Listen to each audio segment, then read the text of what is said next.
دوستو قرآن مجید ہدایت ہے لیکن ماننے والوں کے لیے، نہ ماننے والوں کے لیے جنہوں نے نہیں ماننا تھا ان کے سامنے قرآن مجید اتر رہا تھا، انہوں نے تب بھی نہیں مانا، اور جنہوں نے نہ ماننا تھا ان کے سامنے حضور پاک صلی اللہ علیہ وسلم خود کھڑے ہیں، خود ان کو قرآن سمجھا رہے ہیں، خود قرآن سکھا رہے ہیں، خود قرآن بیان کر رہے ہیں، لیکن نہیں ماننا تھا تو انہوں نے وہاں بھی نہیں مانا، اور جنہوں نے ماننا تھا انہوں نے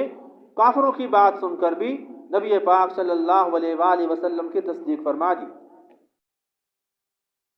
تو اس معراج کے واقعے کے اندر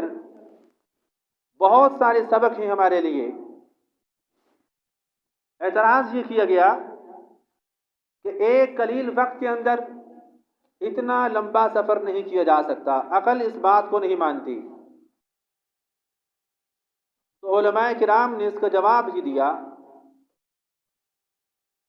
کہ انسانوں کے لحاظ سے تو یہ بات ناممکن ہے، لیکن کیا اللہ کے لیے بھی ناممکن ہے؟ اللہ کے لیے ایسا ناممکن نہیں ہے، کیونکہ اللہ علی کل شیء قدیر ہے، اللہ علیم بذات الصدور ہے، اس سے کوئی بھی چیز نہ تو محال ہے اور نہ ہی ناممکن ہے۔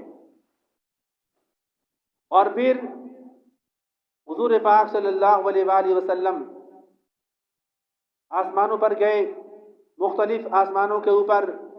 آپ صلی اللہ علیہ وآلہ وسلم کی ملاقات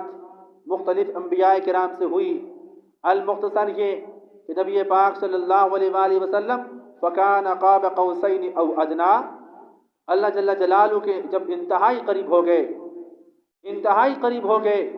تو اللہ جل جلالہ نے پوچھا اے میرے محبوب کیا لائے ہو؟ حضور پاک صلی اللہ علیہ وآلہ وسلم نے فرمایا اے اللہ ایک چیز کی کمی تیرے دربار میں دیکھ رہا ہو کہ تیرے یہاں عاجزی نہیں ہے۔ التحیات للہ والصلوات والطیبات، اللہ میری جانی عبادتیں، میری مالی عبادتیں، میری قولی عبادتیں بھی تیرے لیے ہیں۔ تو اللہ جل جلالہ نے پھر نبی پاک صلی اللہ علیہ وآلہ وسلم کو 50 نمازیں فرض کی کہ آپ کی امت پہ یہ 50 نمازیں فرض ہیں،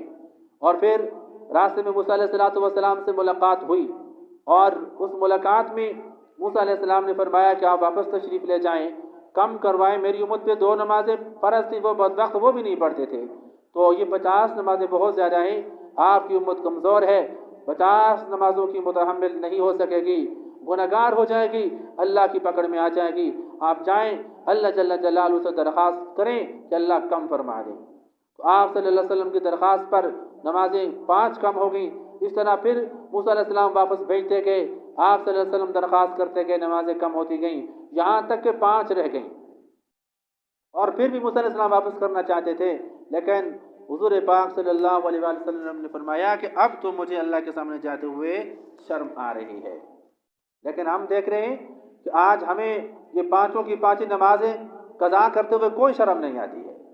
اور ہمیں احساس تک بھی نہیں ہوتا ہے کہ ہم یہ 5 نمازیں چھوڑ رہے ہیں۔ اور پھر ایک بڑے پتے کی بات تو یہ بھی ہے نا کہ صرف نماز ہی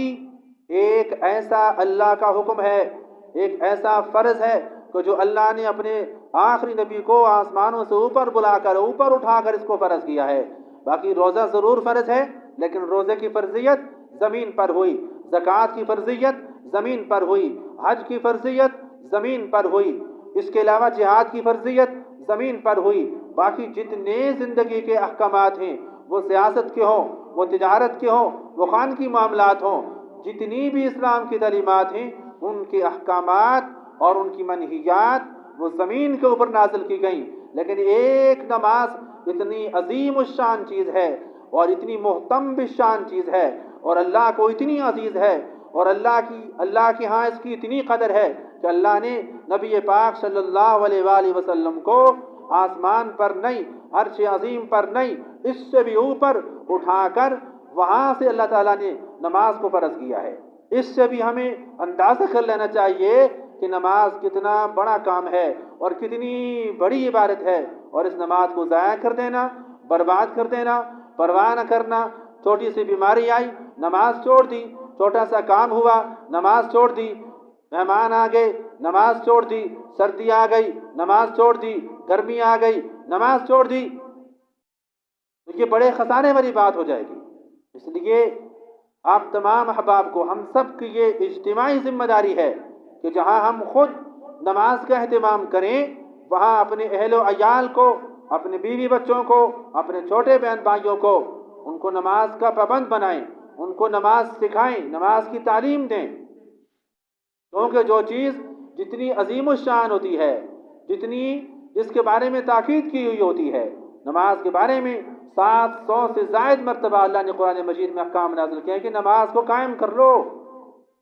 پڑھ لو نہیں کہا، قائم کر لو کہا گیا ہے۔ اس لیے اس معراج کے واقعے کا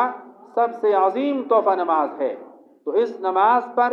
ہمیں اہتمام یہ کرنا چاہیے کہ ہماری کوئی بھی نماز قضا نہ ہو۔ اور ایک ہے نماز کو پڑھنا، اور ایک ہے نماز کو اچھے طریقے سے پڑھنا، کہ نماز کے رکوع اچھا ہو، نماز کا سجدہ بہترین ہو، سبق ٹھیک ہو نماز کا، اور نماز کا اگر سبق کا ترجمہ آتا ہو تو اور بھی زیادہ نور و نلا نور ہے۔ تو ان تمام باتوں کی رعایت رکھتے ہوئے اگر ہم نماز پڑھیں گے، اور اسی لیے فرمایا گیا الصلاۃ معراج المؤمن، اور ایک دوسری حدیث میں ہے الصلاۃ معراج المؤمنین، نماز کیا ہے؟ یہ تمام مومنین کی، مسلمانوں کی معراج ہے،